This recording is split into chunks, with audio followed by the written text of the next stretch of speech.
केले। सांगली जिल्ह्यातल्या वाळवा तालुक्यात आज वादळी वाऱ्यासह पावसाने हजेरी लावली आहे। गेल्या 4-5 दिवसांपासून वाढलेल्या उन्हामुळे नागरिक हैराण झाले होते। आज दुपारनंतर अचानक वातावरणात बदल झाला आणि अवकाळी पावसाला सुरुवात झाली। पावसामुळे वातावरणात गारवा निर्माण झाला आणि उकाड्याने त्रस्त नागरिकांना मोठा दिलासा मिळाला।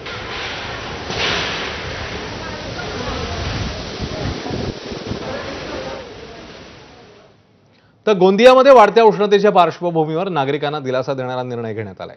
दुपारी 12:30 ते 4 या वेळेत शहरातील सर्व ट्रॅफिक सिग्नल बंद ठेवण्याचा निर्णय जिल्हा वाहतूक पोलिसांनी घेतला। कडक उन्हात सिग्नलवर उभं राहावं लागू नये यासाठी नागरिकांनी केलेल्या मागणीची दखल घेत हा निर्णय घेण्यात आला।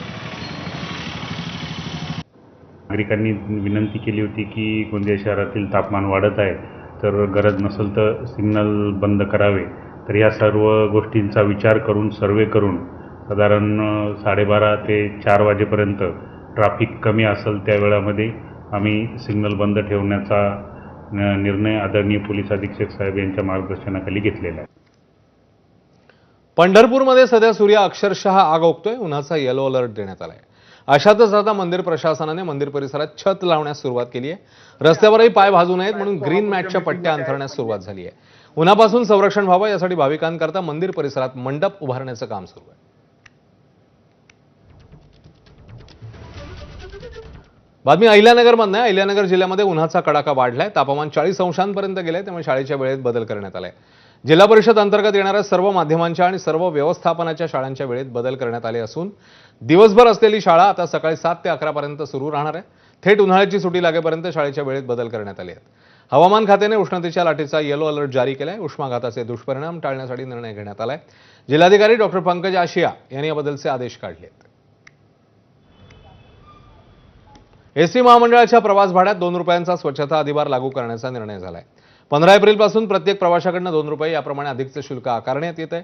या निर्णयामुळे एसटीने प्रवास करणाऱ्या लाखो प्रवाशांच्या खिशाला किरकोळ पण कायमचा भार असणार आहे। राज्यात दररोज तब्बल 55 लाख प्रवासी एसटीने प्रवास करतात। या 2 रुपयांच्या अधिभारातून दररोज जवळपास 1 कोटी रुपयांचा निधी जमा होईल। मात्र हा पैसा थेट एसटी महामंडळाच्या तिजोरीत जाणार नसून स्थानकांवरील स्वच्छतागृहाची देखभाल करणाऱ्या खासगी संस्थांना दिला जाणार आहे। एसटीच्या स्वच्छतागृहाचं व्यवस्थापन नेमकं कसं होईल ते बघूया।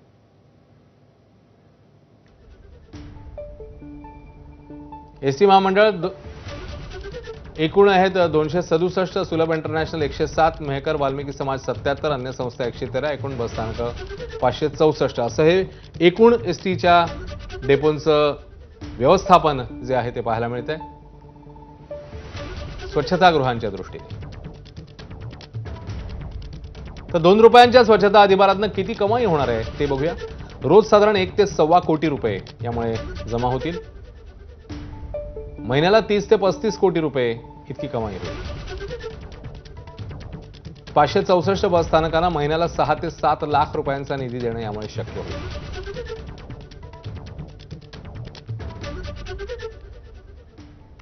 या निर्णयाबाबत एसटी महामंडळाचे अधिकारी त्यांचं काय म्हणणं आहे तेही बघूया।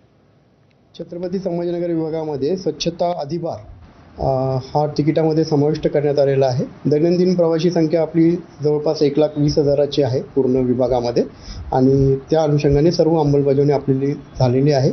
या सर्व अधिभारातून येणाऱ्या रकमेतून आपण दर्जेदार सुविधा देण्याचा आणि स्वच्छता ठेवण्याचा प्रयत्न विभागामध्ये करणार आहोत। अधिभार हा प्रति प्रवासी असल्या कारणाने त्या सर्व प्रवाशांना तो लागू राहील, विद्यार्थ्यांच्या व्यतिरिक्त।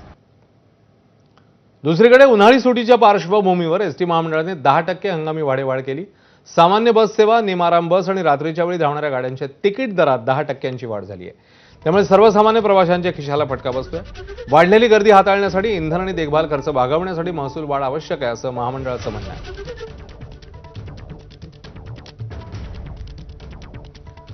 मराठी न शिकवणाऱ्या शाळांची मान्यताच आता रद्द होणार आहे। मराठी सक्तीचं पालन न करणाऱ्या शाळांकडून आधी 1 लाखांचा दंड आकारला जाईल।